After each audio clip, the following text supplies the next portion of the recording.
Geimhreadh, the Irish word for winter.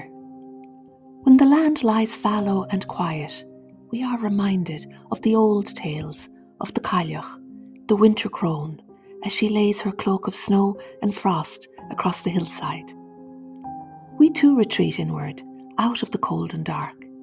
In this stillness, the body begins to settle. Our ancestors knew that winter asked for gentler rhythms. The harvest stored and salted, the hard work of the year completed. And like the deer seeking shelter in the forests at winter time, we are invited to seek places that shelter us too. For our ancestors, the long nights of winter were a time for stories.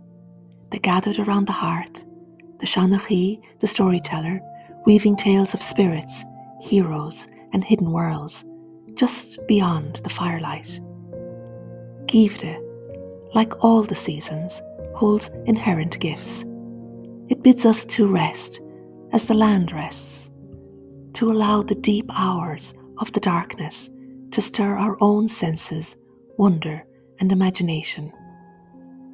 Geimhreadh is the pause we need in our busy lives, to allow us to feel, to yield, to be, in the inherent rhythm of life's unfolding, of nature, and the quiet wisdom of what is unfolding within.